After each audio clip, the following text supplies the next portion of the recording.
सास कमरे में आराम कर रही होती है। नेहा पास बैठ जाती है। मम्मी जी, बाहर कुछ औरतें आपके बारे में बहुत बातें कर रही थी। वो कह रही थी कि आप औरतों जैसे कपड़े नहीं पहनती, इसीलिए लोग आपके बारे में इतनी बार बातें बना देते हैं। आपको सोसाइटी के हिसाब से कपड़े पहनने चाहिए। अरे बेटा, तो इसमें क्या करूँ मैं? और वैसे भी औरतों का काम है बोलना। उन्हें तो मुझसे चिढ़ होती है कि मैं इतने अच्छे अच्छे कपड़े पहनती हूँ और उनके पास है नहीं।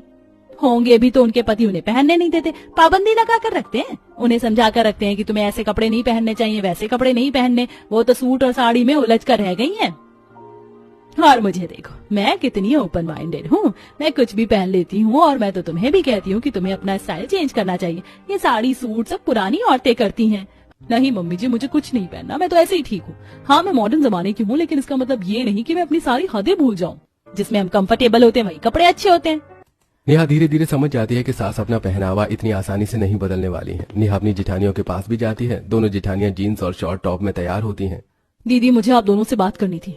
हमें फंक्शन या किसी प्रोग्राम के अनुसार कपड़े पहनने चाहिए। हमेशा अपने मन के हिसाब से कपड़े पहनकर बाहर नहीं जाना चाहिए। अरे नेहा, क्या कह रही हो? हम तो वैसे ही रहेंगे। नहीं दीदी, ऐसे नहीं चलेगा। कभी कभी लोग हमारी बातों और कपड़ों पर ध्यान देते हैं। सोसाइटी के हिसाब से थोड़ा ध्यान रखना चाहिए। फंक्शन में अगर सब लोग अच्छे कपड़े पहन रहे हैं तो हमें भी वैसे ही कपड़े पहनने चाहिए। लेकिन ये हमारी आदत है। दीदी, आदत अच्छी है, लेकिन जगह और समय के हिसाब से चीजें करनी चाहिए। कहीं बाहर और लोगों के बीच जाकर बिल्कुल अलग कपड़े पहनना ठीक नहीं, समझो। इससे हमारी इज्जत भी बनती है। दोनों जिठानियां एक दूसरे को देखती हैं और नेहा की बात को थोड़ा सोचती हैं। हाँ नेहा, अब हम भी सोचेंगे कि कब कौन सा कपड़ा पहनना है। तुम सच में सही कह रही हो। हाँ दीदी, बस इतना ही हमें हमेशा ध्यान रखना चाहिए कि हमारी इज्जत बनी रहे और लोग हमें सही तरीके से देखें। दोनों जिठानियां हंसती हैं और धीरे धीरे नेहा की बात को मान जाती हैं। नेहा मनी मन खुश होती है कि आखिरकार उसने अपनी बात उन्हें समझा दी थी। एक दिन सास ससुर अपने बेडरूम में होते हैं। सास टाइट जीन्स और वी नेक टॉप पहनकर खड़ी होती है। ससुर थोड़ी नाराजगी भरी नजरों से उनकी ओर देख रहे होते हैं। अरे सावित्री, ये तुम पर बिल्कुल भी अच्छा नहीं लग रहा है। ये थोड़ा ओवर हो रहा है। अरे आपको क्या पता है कितना फैंसी लग रहा है? पता है ये टॉप मैंने कितने में मंगवाया है? मैंने इसे 1000 का टॉप मंगाया है, और अगर मैं इसे नहीं पहनूंगी तो पैसे वेस्ट हो जाएंगे। पैसे खराब थोड़ी करने हैं, तो पहनना ही पड़ेगा। मैंने तुम्हें आज तक किसी भी तरह के कपड़े पहनने के लिए मना नहीं किया, लेकिन अब तुम धीरे धीरे अपनी हद भूलती जा रही हो। तुम्हारे कपड़े पहनने का ढंग बिल्कुल अलग ही होता जा रहा है। आप भी छोटी बहू की तरह बन गए हो। आप मेरी सास थोड़ी हो जो आप मुझे ताने दे रहे हो, जो आप मुझे बता रहे हो कि अब क्या पहनूं और क्या नहीं। छोटी बहू का असर आप पर भी हो गया है। वो भी दिन भर रोती रहती है और आप भी। वो तो कुछ गलत भी नहीं करती। वो छोटी होकर इतनी समझदार है, तुमसे बातें समझाती है, लेकिन तुम कभी समझती नहीं हो। मुझे जो पहनना है वो मैं पहनूंगी। वो मेरी सास थोड़ी है, मैं उसकी सास हूँ।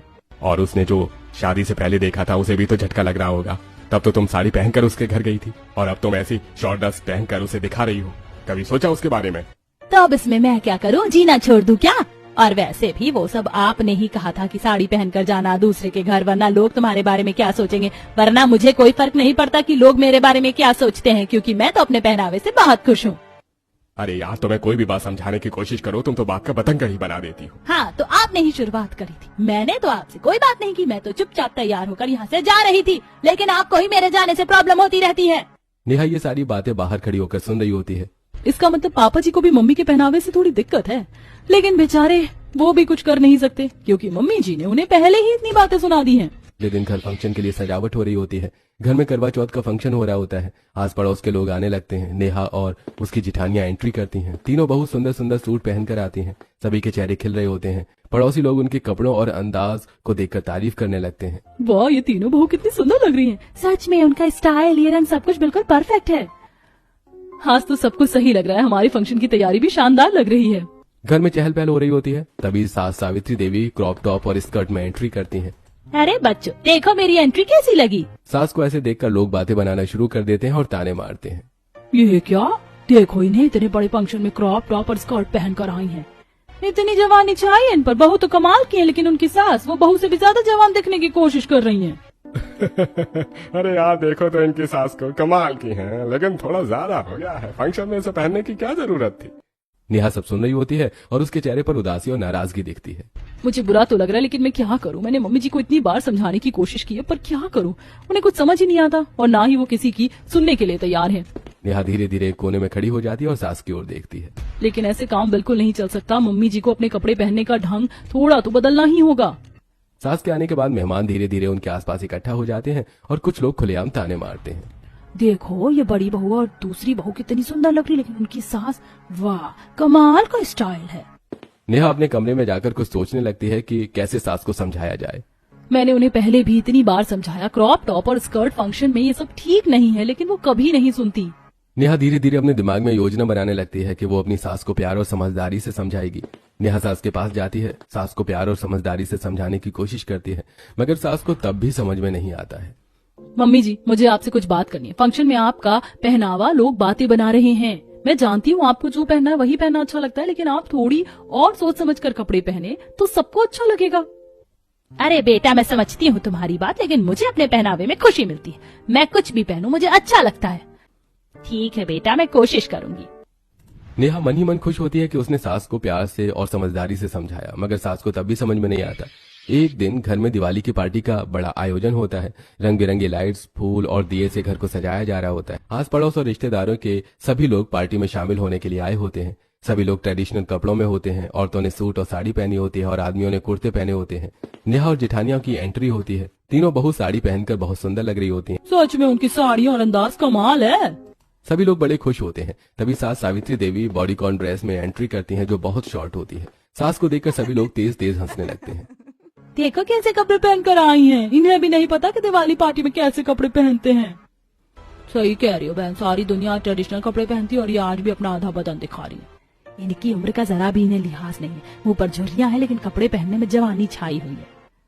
इतनी बड़ी पार्टी में इतने सारे लोग आए हैं, यहाँ भी हमें ऐसे शर्मिंदा कर दिया। सास धीरे धीरे रोने लगती है। पूरा परिवार कोने में खड़ा होता है। सभी लोग बहुत शर्मिंदा होते हैं। ससुर धीरे से गुस्से में कहते हैं, मैंने कहा था ना, तुम इस पार्टी में ये ड्रेस मत पहन, पर तुम मेरी कभी नहीं सुनती। आज मजा आ गया ना, जब सब लोगों के सामने हमारी इतनी बेइज्जती हो रही है। सास रोती रहती है। नेहा को ये सब देखकर बहुत बुरा लगता है और बाकी लोग मुंह लटकाए खड़े होते हैं। अगर मेरी मम्मी ने ऐसे कपड़े पहने हैं तो इसमें आप लोगों को क्या दिक्कत है? ये तो मॉडर्न जमाना है। आजकल तो कुछ भी पहन सकते हैं और किसी से राय लेने की जरूरत भी नहीं। ये पार्टी दिवाली को एंजॉय करने के लिए ऑर्गेनाइज की गई थी, ना कि बातें बनाने के लिए। लेकिन आप लोगों को तो बातें चाहिए। अगर आपको नया टॉपिक नहीं मिलेगा तो एक हफ्ते तक किस पर बात करोगे? सभी पड़ोसी और रिश्तेदारों के मुंह बंद हो जाते हैं। वो कुछ बोलने की स्थिति में नहीं रहती। नेहा अपने पूरे परिवार को लेकर घर चली जाती है। घर पहुंचते ही सास जोर जोर से रोने लगती है। बेटा, मुझे माफ कर देना। मुझे पता चल गया कि मैंने कितनी बड़ी गलती कर दी है। मैंने आप सबको शर्मिंदा कर दिया, पर अब मुझे समझ आ गया कि हमें कपड़े फंक्शन और माहौल को देखकर पहनने चाहिए। मुझे सोचना चाहिए था कि आज दिवाली पार्टी है तो ट्रेडिशनल पहनना चाहिए, लेकिन मैंने शॉर्ट ड्रेस पहन ली। मम्मी जी, ये तो बहुत अच्छी बात है कि आपको ये समझ आ गया। मैं तो कब से आपको ये बात समझाने की कोशिश कर रही थी। हाँ बेटा, अब से मैं ध्यान रखूंगी कि कौन सी जगह पर कैसे कपड़े पहनने हैं। सारा परिवार राहत की सांस लेता है और सब हंसते हुए घर पर ही दिवाली पार्टी एंजॉय करते हैं।